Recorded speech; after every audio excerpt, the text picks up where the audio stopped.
কি ব্যাপার, আমাকে ডাকলে যে? কিছু বলবে? সত্যি করে বলো, তোমাকে এত করে ডাকছি, তুমি আমাকে ইগনোর করছো কেন? তুমি জানো না আমি তোমাকে কতটা ভালোবাসি? দেখো, আমিও তোমাকে অনেক ভালোবাসি, কিন্তু সব ভালোবাসা আমার বাবুজির ভালোবাসার কাছে তুচ্ছ। আমার বাবুজির চোখের পানি আমি কখনো সহ্য করতে পারবো না। সব কথাই বাবুজি বাবুজি আর বাবুজি। আমি একটা জিনিস বুঝতে পারি না, ওটা আমার বাপ না তোমার বাপ। দেখো, তোমাকে আমি খুব ভালোবাসি, আর তোমাকে বিয়ে করব। দেখো, আমি তোমাকে বিয়ে করতে পারবো না। বিয়ে করতে পারবে না তো? ঠিক আছে, আমি এক্ষুনি বলবো। সালমা, সালমা, তুমি পাগল হয়ে গেছো? তুমি দেখতে পাইছো না বাবুজি তোমার বড় বোনের জন্য প্রতিদিন চোখের পানি ফেলে? আমি এত তোমাকে পাওয়ার জন্য প্রতিদিন প্রতি মুহূর্তে চোখে জল ফেলি, তোমার কি আমার প্রতি একটুও মায়া হয় না? হ্যাঁ গো, আমারও মায়া হয়, কিন্তু আমি তোমাকে এই মুহূর্তে বিয়ে করতে পারবো না, যতক্ষণ না আমি বাবুজিকে নারাজি করতে পারছি। ঠিক আছে, তাই হবে, কিন্তু ততদিন তুমি আমাকে ভালোবেসে কথা বলবে, আমি তাতেই খুশি থাকবো। ঠিক আছে, আমি তোমাকে আর কোনোদিন কষ্ট দেবো না। I love you.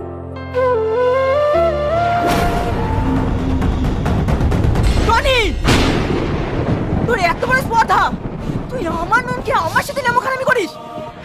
আব্বা, ওকে তুমি ছেড়ে দাও, ও কোনো দোষ নাই। তুই চুপ কর। এতদিন আমি দুধ কলা দিয়ে কাল সব পুষেছিলাম, এই বদমাইশকে আমার খুব ভালোভাবে জানা হয়ে গেছে। ওর টাকার প্রতি লোভ হয়েছে, তাই তোর মতো নিষ্পাপ মেয়েকে প্রেমের জালে ফাঁসিয়ে আমার কাছ থেকে টাকা উসুল করতে চাই। এই বল, কত টাকার বিনিময়ে আমার মেয়ের জীবন থেকে সরে যাবি? আব্বা, তুমি ওকে ভুল ভাবছো, ও আমাকে টাকার বিনিময়ে না, ও আমাকে সত্যি সত্যি ভালোবাসে।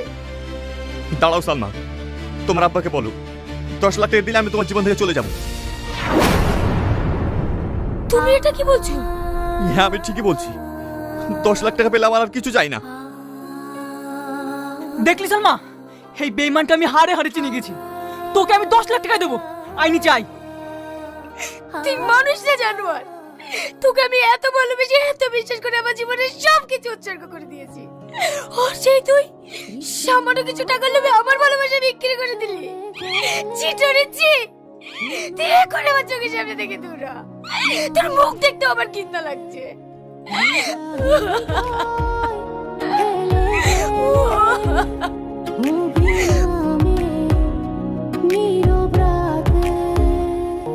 কত আশা কত স্বপ্ন ভেঙে পড়ে এক নিমেষে, তুমি নেই আমি আছি।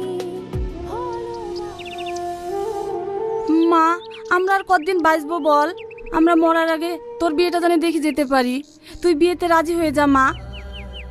না গো, ওকে জোর করো না, আমাদের ভাগ্যটাই খারাপ। আমাদের কোনো মেয়ে আমাদের মতো বিয়ে করবে না, ওরা ওদের ইচ্ছে মতোই বিয়ে করবে। কান্না করো না আব্বা, আমি তোমার পছন্দের ছেলেকেই বিয়ে করব, তুই সত্যি বলছিস মা? কিন্তু আমার একটা শর্ত আছে। কি শর্ত মা, তুই বল। আমার বিয়েতে আমার বড় বোনকে এই বাড়িতে আনতে হবে। না না, এটা কখনোই সম্ভব না। কেন সম্ভব না? ও তো তোমারই মেয়ে, ভুল নাই করেই ফেলেছে, তাই বলে করে ক্ষমা হবে না?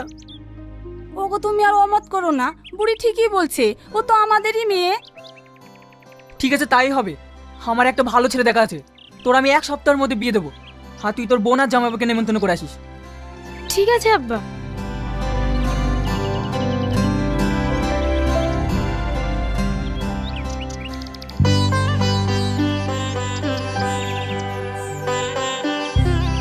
বাপ ভালো আছো? বুড়ি ভালো আছিস তো মা? হ্যাঁ ছোট বাবা, ভালো আছি। কি রে বোন, কালকে বিয়ে আর আজকে আসার সময় হলো?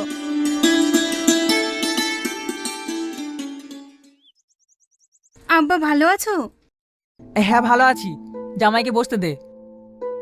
জানিস মা, তোকে তোর আব্বা মেনে নিয়েছে, আমি অনেক খুশি। তুমি হয়তো জানো না মা, আব্বা আমাদের অনেক আগেই মেনে নিয়েছে, শুধু মান সম্মানের ভয়ে তোমাদের কাউকে কিছু বলতে পারিনি। আব্বা ছিল বলে আমি আমার সংসারে কোনোদিনও অভাব বুঝতে পারিনি। আমি আবার তোদের জন্য কি করেছি? কেন, টনিকে দিয়ে যে প্রতি সপ্তাহে সপ্তাহে খাবার পাঠিয়ে দিতে, সেইগুলো? আমি টনির হাত দিয়ে খাবার পাঠিয়েছি? দেখ মা, তোর হয়তো কোথাও ভুল হচ্ছে। আব্বা, তুমি আর কত লোকাবে বলো? আজ আমি তোমার জন্যই বেঁচে আছি। তুমি যদি টনির হাত দিয়ে 10 লাখ টাকা না পাঠাতে, তাহলে হয়তো আজ আমি আর বেঁচে থাকতাম না।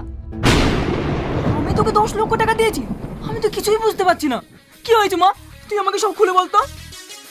একদিন আমার পেটে প্রচন্ড যন্ত্রণা করছিল, তারপর টনি আমার পেটে খুব যন্ত্রণা করছে, আমি বোধহয় বাঁচবো না। ও মা গো! আপনার কিছু হবে না, আপনি একটু শান্ত হন। ডাক্তারবাবু, আমার দিদিকে একটু দেখেন। আমার খুব কষ্ট হচ্ছে, আমি থাকতে পারছি না, খুব কষ্ট হচ্ছে আমার। আমার দিদি কি হয়েছে ডাক্তারবাবু? দেখুন, এই মুহূর্তে কিছু বলা যাচ্ছে না, তাড়াতাড়ি এনার পেটের ছবি করতে হবে। ঠিক আছে ডাক্তারবাবু।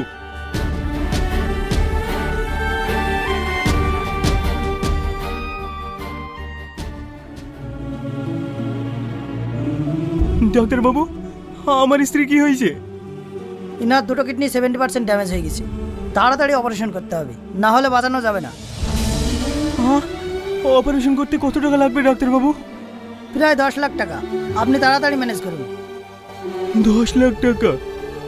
আমি আর মনে হয় তোমাকে বাঁচাতে পারবো না গো। আমি এখন 10 লাখ টাকা কোথায় পাবো? কান্না করেন না জামাইবাবু, আমি আমার দিদির জন্য যেভাবে হোক টাকা ম্যানেজ করবো। তারপরও 10 লাখ টাকা নিয়ে আসি, আর টাকাটা দেওয়ার সময় জানাই ওই টাকাটা নাকি তুমি দিয়েছো। হ্যাঁ, টাকাটা আমি দিয়েছি, তবে ওই টাকাটাই হতভাগের ভালোবাসার বিক্রির টাকা ছিল। তুমি কি বলছো আব্বা? আমার টনি ভাই কোথায়? কি হলো আব্বা, বলো। টনিকে আমি বাড়ি থেকে কুকুরের মতো তুত্তুর করে বের করে দিয়েছি। আমি নিজের মেয়েকে যতটা না ভালোবাসতে পেরেছি, ও তার চেয়েও তোকে বেশি ভালোবেসে তোর কোনোদিন অভাব বুঝতে দেয়নি। আব্বা, তুমি কান্না করো না, তোমাকে শক্ত হতে হবে, কালকে যে আমার বিয়ে। না না, আমি এই বিয়ে দেবো না। আমি ওই হীরের টুকরো ছেলে টনির সঙ্গে তোর বিয়ে দেবো। চ, এখনই টনিকে ফিরিয়ে নিয়ে আসতে হবে।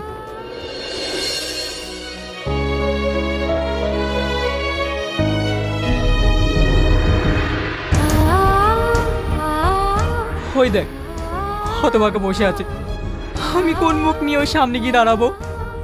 জামা, তোর ভালোবাসাকে তুই ফিরিয়ে নিয়ে আয়।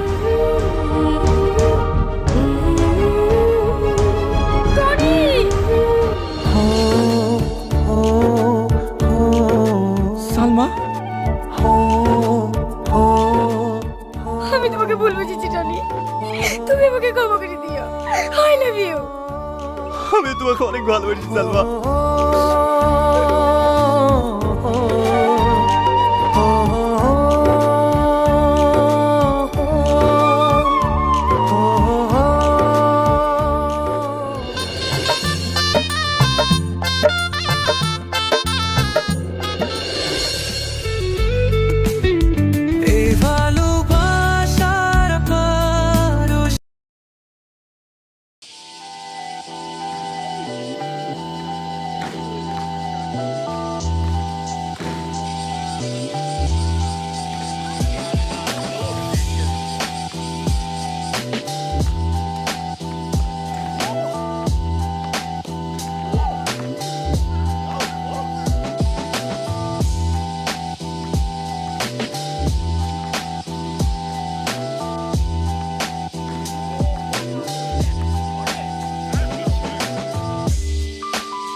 That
was good one.